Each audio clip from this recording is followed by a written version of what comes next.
Merci Seigneur, merci. Nous voulons élever encore ton Saint-Nom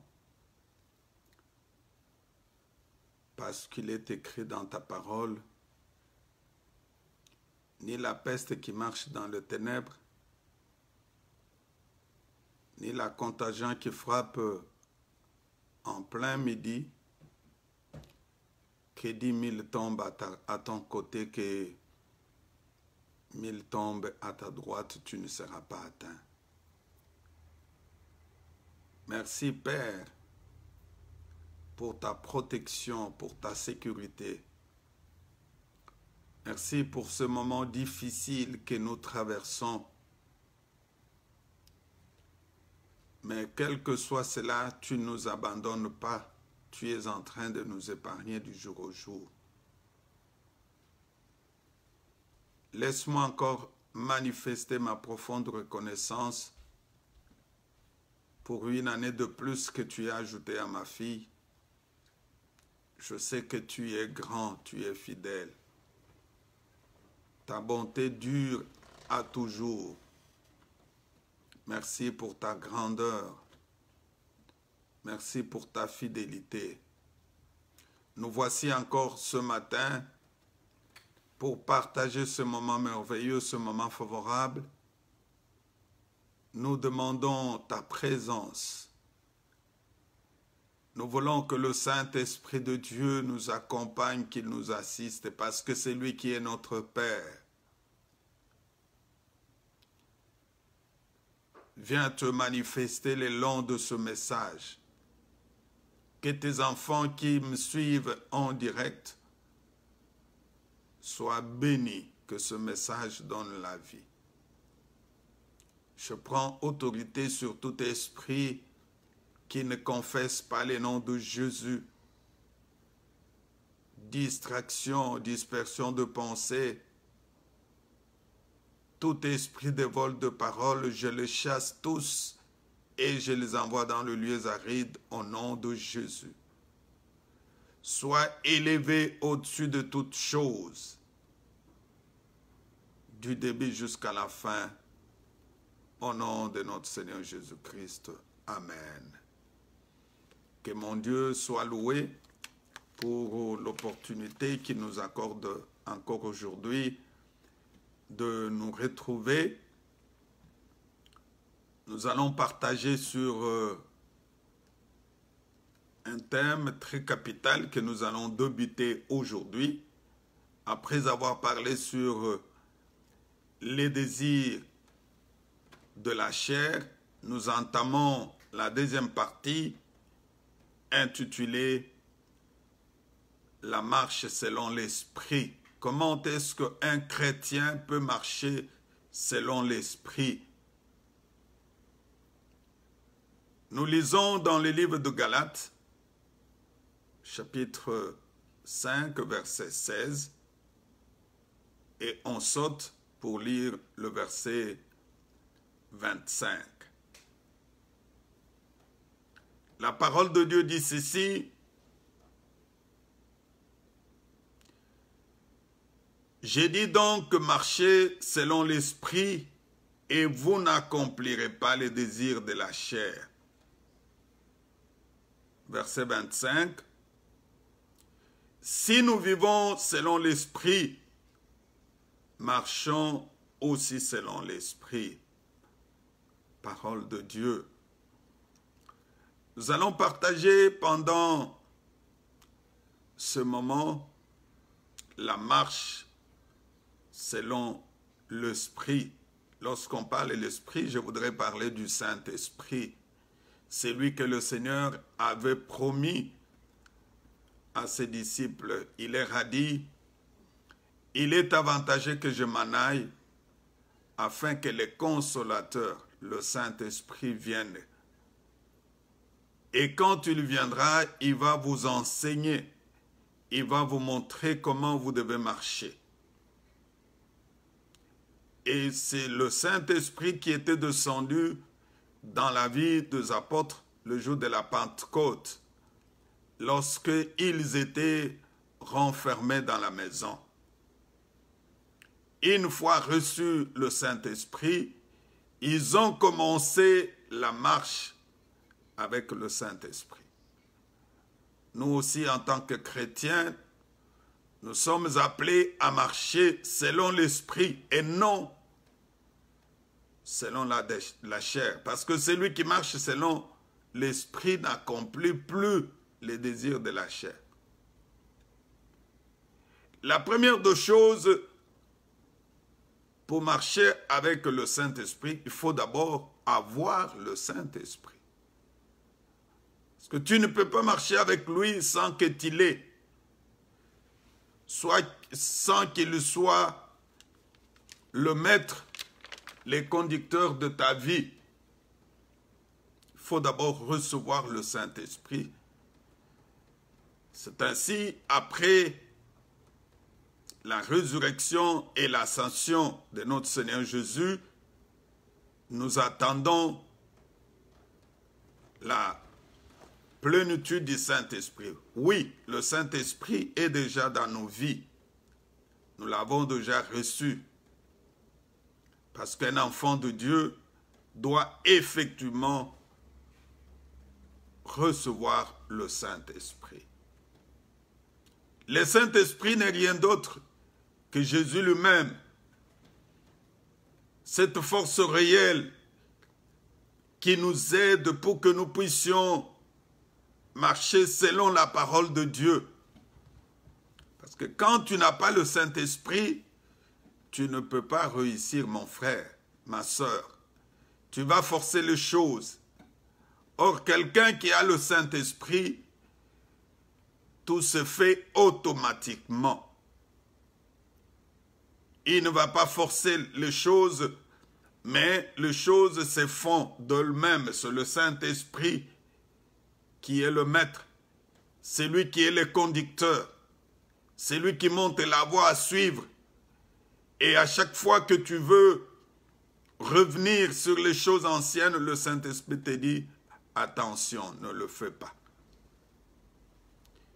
Quand tu veux revenir sur les désirs de la chair, des choses que tu avais vomies, une voix intérieure te parle. Cette voix-là, c'est le Saint-Esprit. Il va te dire, faites attention. Et même s'il y a des tentations, même s'il y a de pièges que le diable va nous tendre, c'est lui qui va nous assister pour que nous ne tombons pas dans ce piège du diable. C'est ça la marche avec le Saint-Esprit. Nous allons voir nos bien-aimés dans la foi, comment ont-ils fait pour marcher selon l'Esprit, selon le Saint-Esprit. Et nous aussi, nous sommes appelés à le faire. Parce que celui qui marche selon le Saint-Esprit est conduit dans une bonne marche. Et sa vie va produire des effets qui sont bons, des effets qui sont corrects. La première des choses, pour marcher selon le Saint-Esprit, il faut d'abord être à l'écoute du Saint-Esprit. Le Saint-Esprit nous parle. Il nous instruit, il nous oriente. Il nous montre le bon chemin à suivre. J'aimerais qu'on lise dans les Écritures quelqu'un qui a été à l'écoute du Saint-Esprit. Et parfois, les choses de Dieu est une folie pour ceux du monde. Mais quand tu es sous la conduite du Saint-Esprit, tu saisis cela. Et en le faisant, les gens du monde ne pourront pas t'accepter. Mais nous sommes appelés à obéir, à suivre ce que le Saint-Esprit nous dit et pas suivre ce que les hommes nous disent. Lisons dans le livre des Actes des Apôtres, chapitre 10, à partir de verset 7.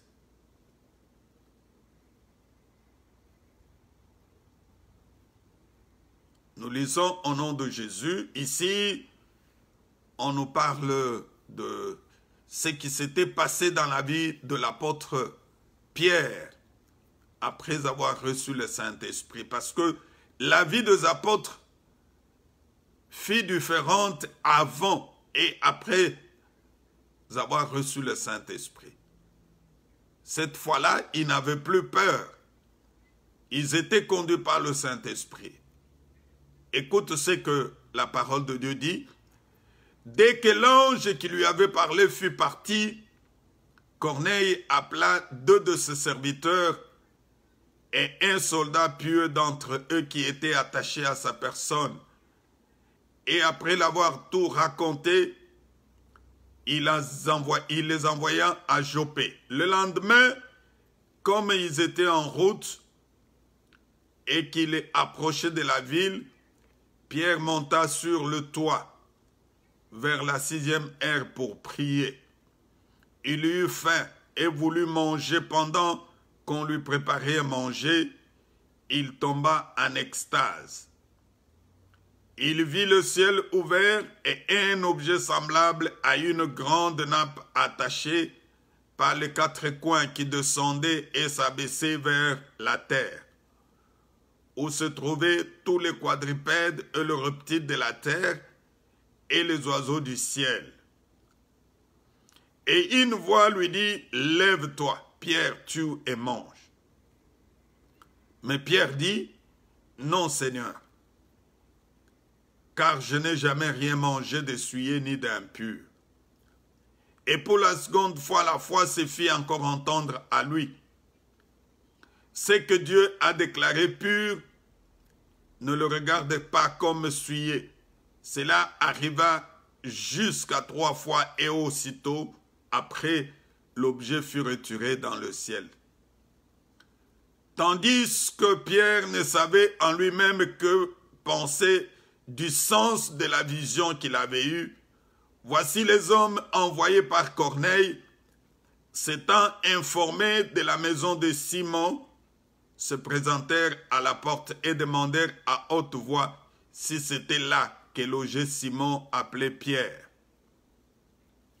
Et comme Pierre était à réfléchir sur la vision, l'Esprit lui dit, « Voici 3 hommes te demandent, lève-toi, descends et pars avec eux sans hésiter, car moi, c'est moi qui les ai envoyés. » Pierre donc descendit et dit à ces hommes, « Voici, je suis celui que vous cherchez. Quel est le motif qui vous amène ?» Ils répondirent, « Corneille, centenier, homme juste et craignant Dieu, de qui toute la maison des Juifs rend un bon témoignage, a été divinement averti par le Saint-Esprit de te faire venir dans sa maison et d'entendre tes paroles. » Parole du Seigneur. Ici, on nous parle de ce qui s'était passé dans la vie de Pierre, l'apôtre Pierre. La Bible dit, pendant que Pierre avait faim, il est monté dans la chambre pour aller se reposer et il a vu, effectivement, il avait faim et il voulut manger. La Bible dit qu'il tomba en extase. Et il vit du ciel une grande nappe attachée par les 4 coins qui descendait avec le quadrupède et le reptile. Une voix lui dit, « Lève-toi, tue et mange. » Effectivement, selon la coutume juive, Pierre ne pouvait pas le faire. Il dit, « Non, Seigneur, je n'ai jamais rien mangé de souillé ni d'impur. » Et cela est arrivé la 2e et puis la 3e fois. C'était un message que le Seigneur était en train de lui communiquer. Pendant qu'il pensait, qu'il réfléchissait sur cette vision, et on lui dit, « Voici les hommes sont en train de te chercher. » Il y a eu des gens qui sont venus de la part de Corneille. Corneille aussi, de son côté, avait reçu une vision venant de la part de Dieu, où le Seigneur lui a demandé d'envoyer les gens pour chercher Pierre, afin que Pierre vienne chez lui pour annoncer la bonne nouvelle. Et lorsque ces gens sont arrivés là où était logé Pierre, la Bible dit que Pierre n'avait pas hésité.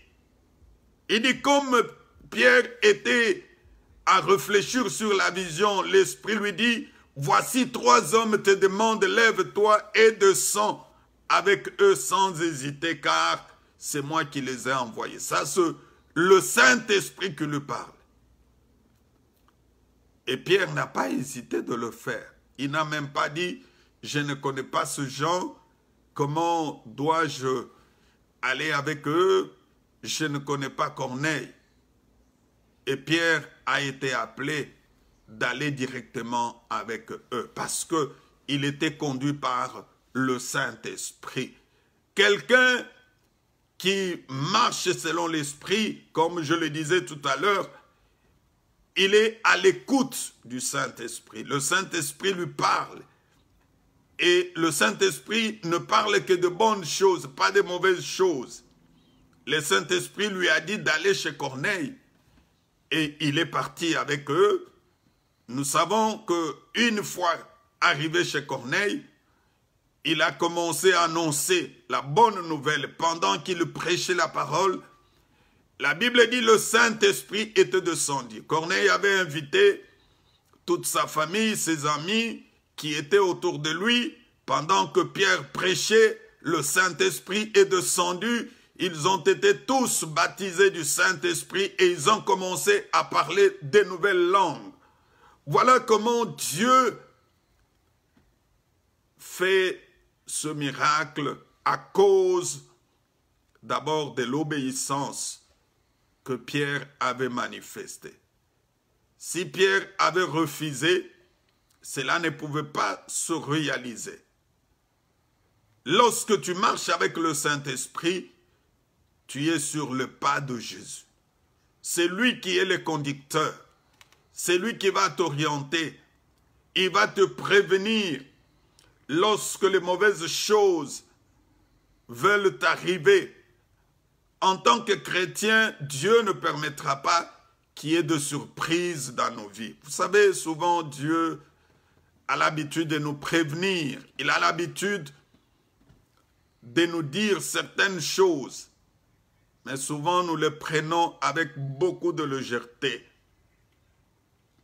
Mais dès aujourd'hui, je te dis, dans la marche, selon l'Esprit, il faut être à l'écoute du Saint-Esprit. La deuxième chose, toujours dans la marche du Saint-Esprit, il faut faire ce que Dieu dit pour avoir de bons résultats. Vous savez, nous échouons souvent dans la vie parce que nous ne faisons pas ce que Dieu nous dit. Quelqu'un qui est conduit par le Saint-Esprit fait ce que le Seigneur lui dit, ce que le Saint-Esprit lui dit. Il ne fait pas ses propres désirs.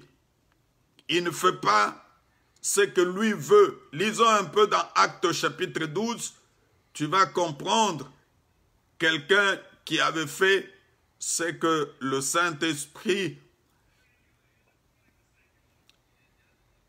avait inspiré. Actes chapitre 13, à partir de verset 1. La Bible dit, il y avait dans l'église d'Antioche des prophètes et des docteurs. Barnabas et Siméon, appelé Niger, Lucas de Cyrène, Manahem, qui avait été élevé avec Hérode le tétrarque, et Saul, pendant qu'ils servaient le Seigneur dans leur ministère et qu'ils gênaient. Le Saint-Esprit dit, mettez-moi à part Barnabas et Saul pour l'œuvre à laquelle je les ai appelés. Alors, après avoir jeûné et prié, ils leur imposèrent les mains et le laissèrent partir.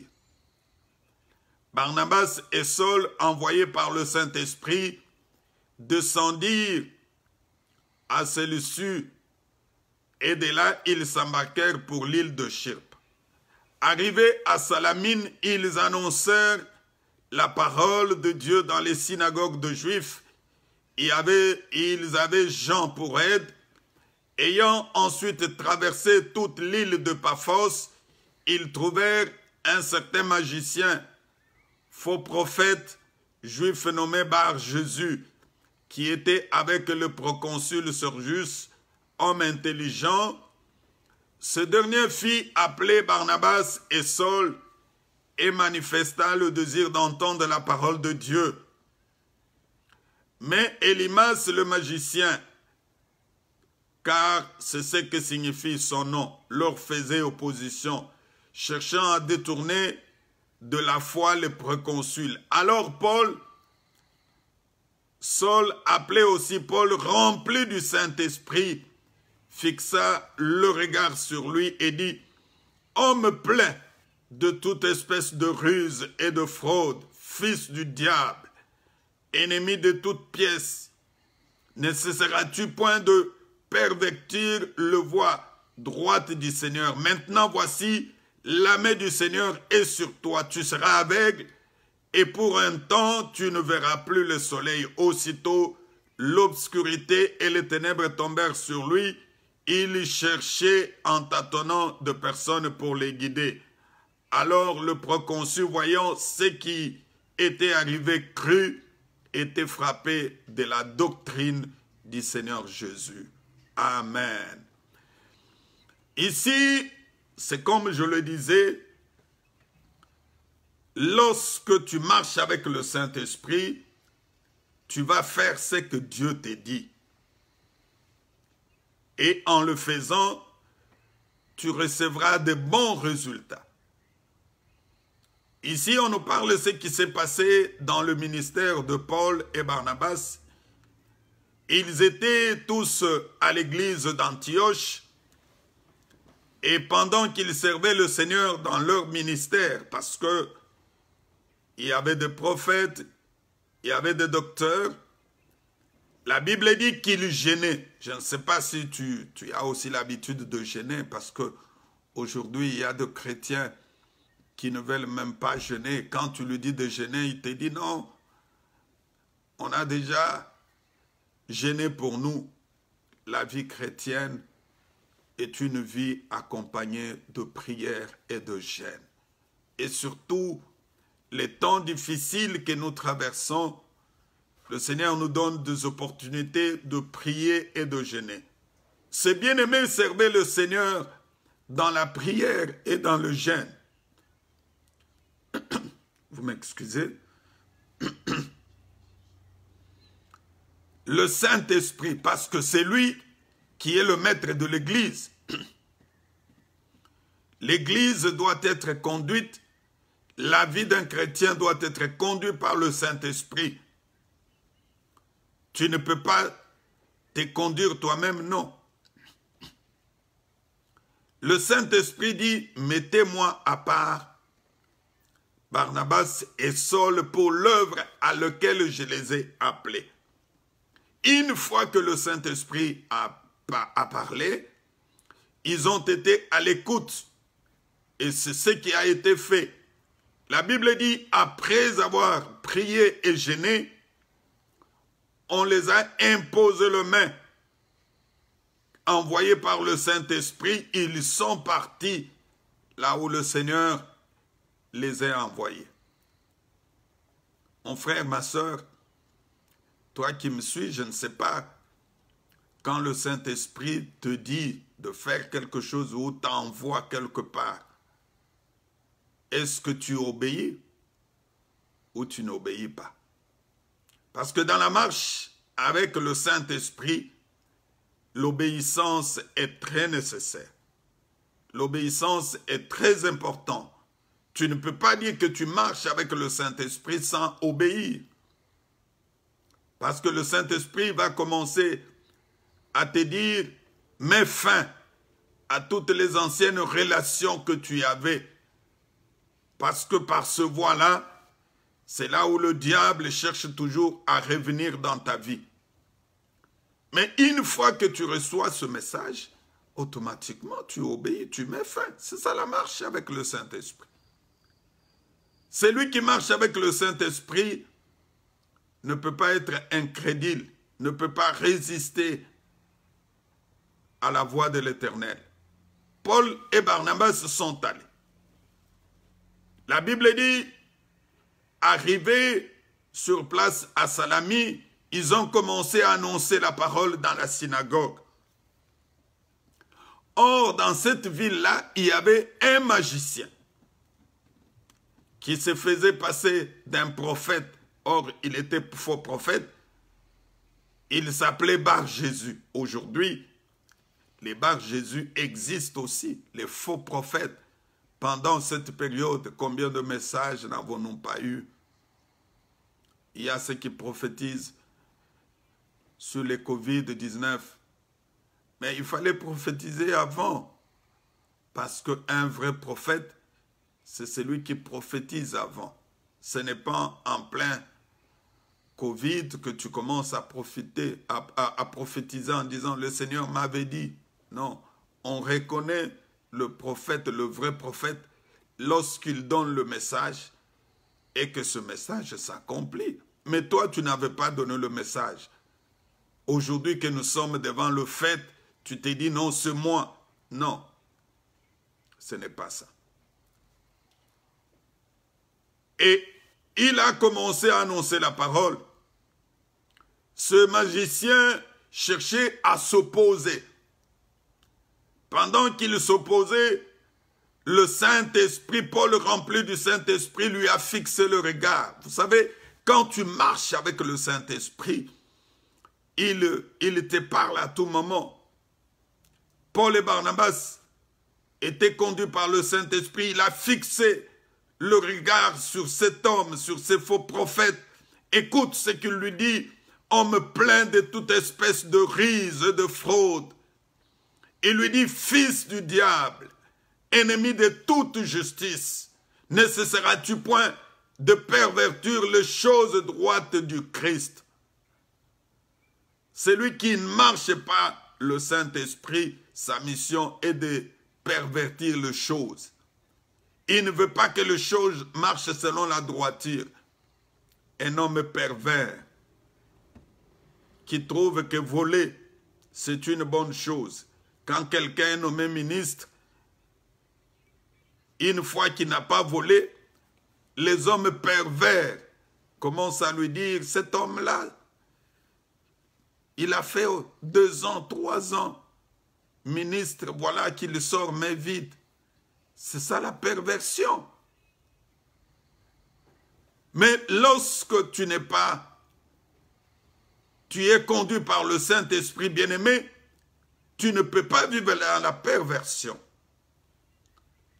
Saul est en train de gueuler sur cet homme, sur ces magiciens. Il dit, voici maintenant la main de l'Éternel est sur toi, tu seras aveugle. Et sur le champ, cet homme est devenu aveugle. L'obscurité et les ténèbres sont tombées sur lui. Il a commencé à tâtonner. Ça, c'est la main de Dieu. Quelqu'un qui vit selon l'Esprit de Dieu, il écoute, il est conduit, il suit les directives. Si Paul et Barnabas n'avaient pas suivi ce que le Saint-Esprit leur a dit, ce magicien qui faisait obstruction, qui empêchait les gens de ne pas recevoir la parole de Dieu ne pouvait pas se convertir. Peut-être aujourd'hui, le Seigneur est en train de te dire de faire quelque chose, peut-être de communiquer, de parler aux gens de la part de Dieu. N'hésitez pas. Profite de l'opportunité. Communique aux gens. Tu peux même écrire. Tu peux faire même un petit message. Jésus t'aime parce que tu es conduit par le Saint-Esprit. Et ce message peut amener le salut à quelqu'un. Et voilà que cet homme a été frappé par la doctrine et la personne s'est convertie. À cause de quoi? À cause de la marche selon le Saint-Esprit. Quand quelqu'un marche selon le Saint-Esprit, il reçoit souvent de paroles révélées. Il applique la parole de Dieu. Le Seigneur va te donner de révélations. Est-ce que tu reçois des révélations de la part de Dieu? Un chrétien doit chaque jour se remettre devant la parole de Dieu, devant la face du Seigneur, pour recevoir de révélations. Marcher selon le Saint-Esprit, c'est marcher selon ce qui est écrit et non selon ce que les autres disent. Oui, que les autres me trouvent comme étant compliqué. Oui, accepte d'être compliqué. Parce que tu veux te soumettre, tu veux marcher selon le Saint-Esprit. Même là où tu travailles. Si tes chefs te disent de voler, toi tu dis non, en tant que chrétien, je ne peux pas voler. Accepte que les autres amis te disent que tu es un quelqu'un sans valeur, sans considération. Oui, accepte à cause de notre Seigneur Jésus-Christ. Et lorsque tu marches selon l'Esprit, bien-aimé, tu n'étouffes pas le Saint-Esprit, mais au contraire, tu le laisses agir. Il ne faut pas étouffer le Saint-Esprit, il ne faut pas l'attrister. Les gens qui ne marchent pas selon le Saint-Esprit l'attristent. Écoutons, lisons un peu Éphésiens chapitre 4, verset 36. Qu'est-ce que la parole de Dieu dit? Éphésiens chapitre 4, verset 36. Et verset 30, s'il vous plaît. La parole de Dieu dit ceci.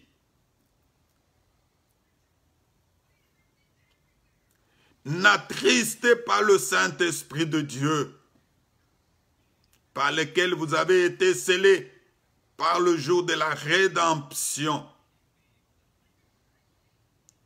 Lorsque tu ne marches pas selon l'Esprit, tu l'attristes. Regarde un peu ta vie. Est-ce que tu fais la joie du Saint-Esprit ou tu es en train de l'attrister? Lorsque tu ne veux pas suivre ce que la parole de Dieu te dit, la parole te demande de sortir du milieu d'eux. Sortez, séparez-vous de tous ceux qui n'ont pas reçu Jésus comme Seigneur et Sauveur dans leur vie. Mets fin à toutes les anciennes relations qui ne donnent pas gloire à Dieu. Et quand tu ne le fais pas, tu es en train d'attrister le Saint-Esprit. Quelqu'un qui vit dans le péché, qui marche selon les désirs de la chair, il attriste le Saint-Esprit. Nous devons marcher selon l'Esprit. Et à ce moment-là, notre Dieu sera content. Mon frère, ma soeur, toi qui me suis aujourd'hui, essaye un peu de regarder dans ta marche. Est-ce que tu marches seul ou tu marches avec le Saint-Esprit? Es-tu à l'écoute du Saint-Esprit ou est-ce que tu obéis? Je me rappelle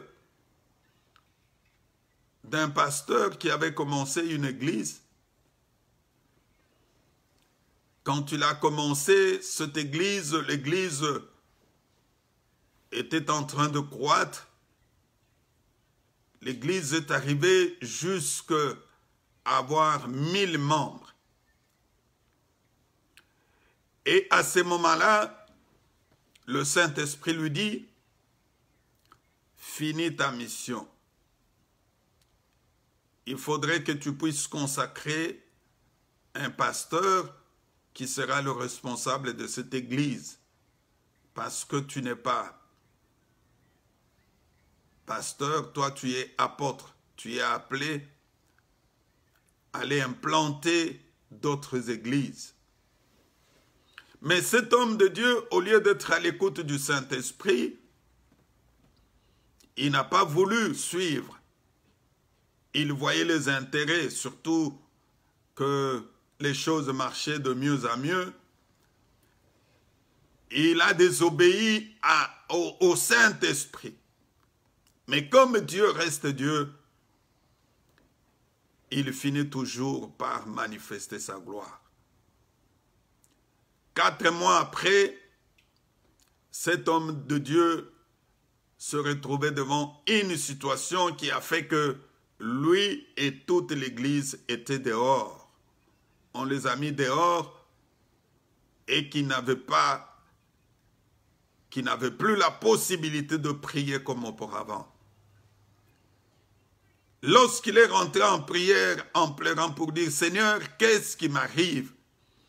Le Seigneur lui fait retourner en arrière, il dit « Je t'avais dit que ta mission est finie. Je ne t'ai pas appelé à devenir pasteur, mais je t'ai appelé à implanter les églises.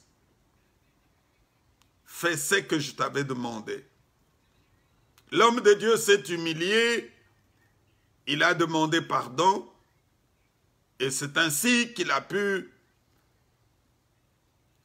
prier pour un pasteur. Lui est parti pour aller implanter d'autres églises.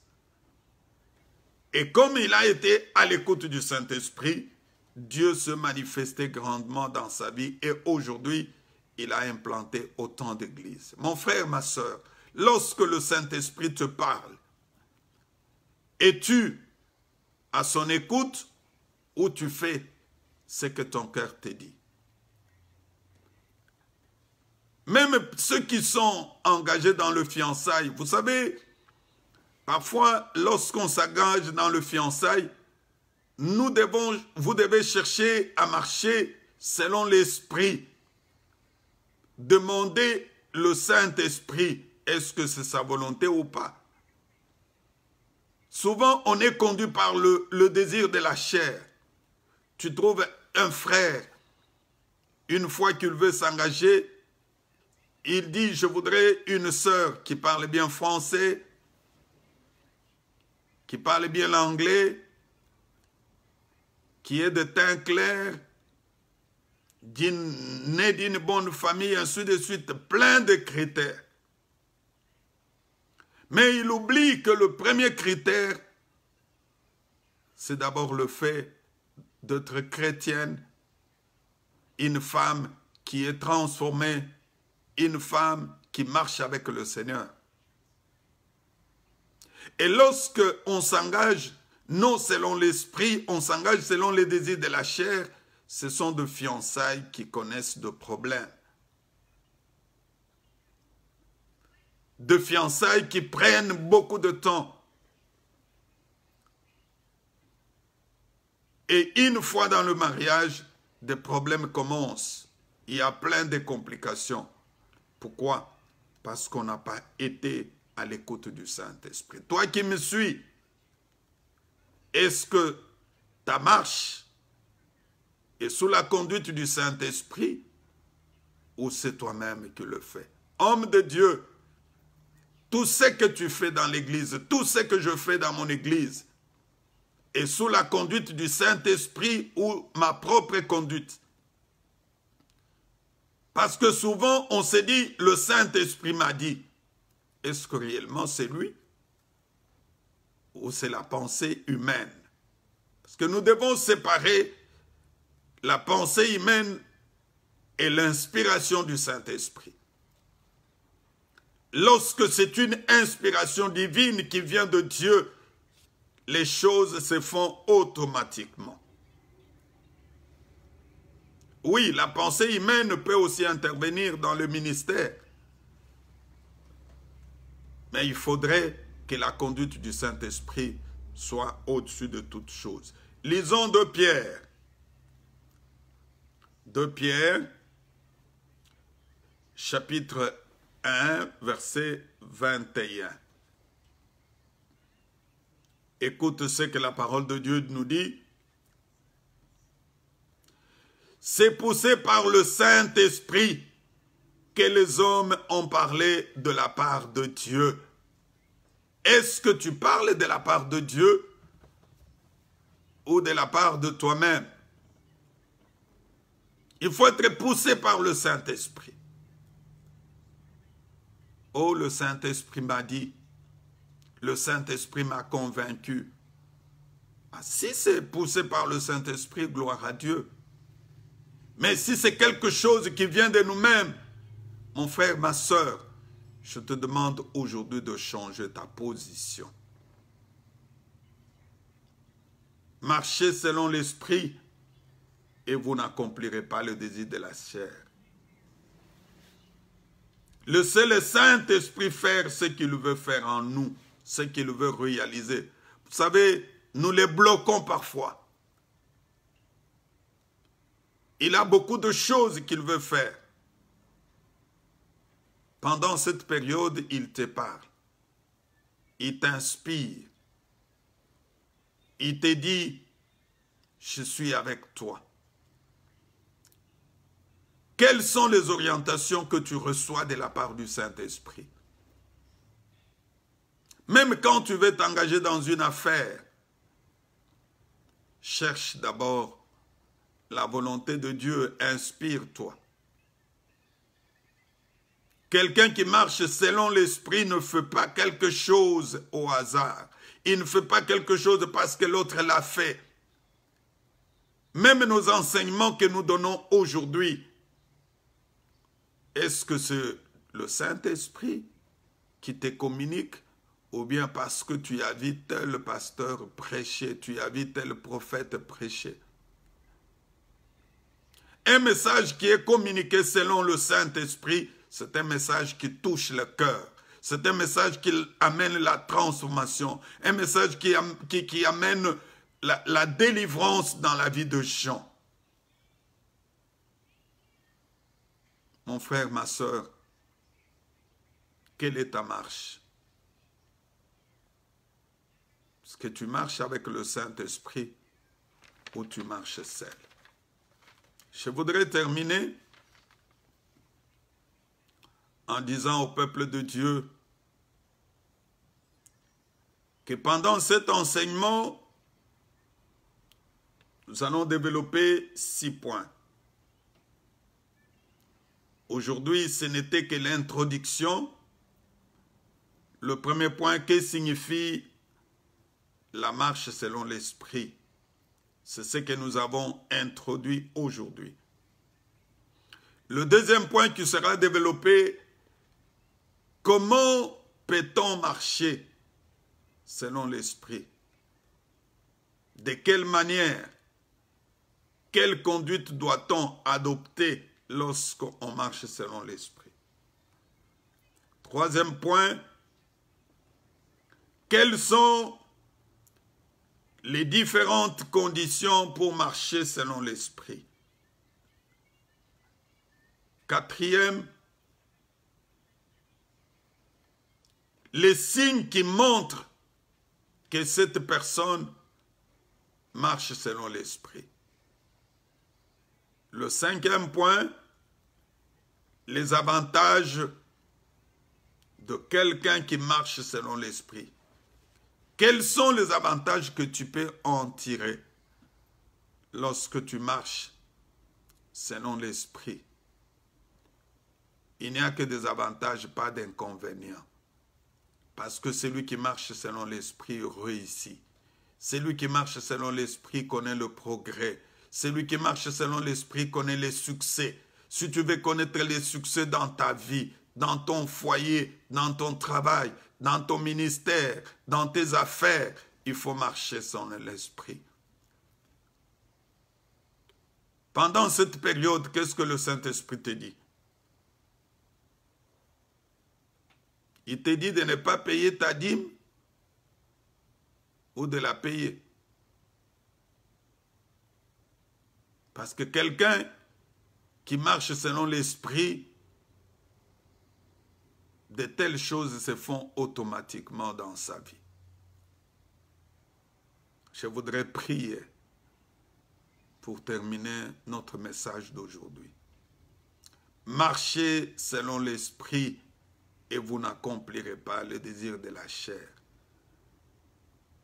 Tu verras que quand tu marches selon l'esprit, tu peux passer des journées sans péché. Parce que le Saint-Esprit va te demander de tourner le dos à la vie du péché. Cette vie-là, tu vas la haïr. Tu ne voudras plus vivre à côté de quelqu'un qui vit dans le péché. Père, merci. Merci pour le message de ce matin. Merci parce que tu as voulu que tes enfants soient édifiés sur la marche selon l'esprit. Si les apôtres l'ont fait, ils ont connu le succès, nous voulons aussi le faire. S'ils ont réussi dans leur ministère, c'est parce qu'ils ont été à l'écoute du Saint-Esprit. La Bible dit, Pierre arrêté dans la prison, l'église qui était sous la conduite du Saint-Esprit ne cessait de prier pour lui. Pierre a vu comme une vision, et pourtant c'était la réalité. L'ange est venu le prendre pour le faire sortir de la prison. Je voudrais que dans cette marche, selon le Saint-Esprit, que tous les bien-aimés qui sont dans de prisons recevoir leur libération immédiatement au nom de Jésus-Christ. Tous ceux qui sont dans de prisons physiques et spirituelles, qu'ils vivent la gloire de Dieu. Nous voulons marcher selon l'Esprit. Père, que nos églises marchent selon la conduite du Saint-Esprit et non selon les pensées humaines. Merci pour la parole de ce matin. Merci, Éternel. Sois élevé puissamment au nom de notre Seigneur Jésus-Christ. Amen. Que mon Dieu vous bénisse. Tu peux suivre cet enseignement sur YouTube et surtout t'abonner. Ça sera une bonne chose. Une fois que tu es abonné et que tu as appuyé sur la cloche, tu recevras nos enseignements automatiquement. Tu peux soutenir aussi cette œuvre par tes prières. Nous avons besoin de vos prières. Priez pour nous afin que cette évangélisation que nous sommes en train de faire puisse connaître le progrès et que de milliers de personnes se convertissent à travers cette parole. C'est Christ qui est le maître de la moisson. Amen. Que mon Dieu vous bénisse.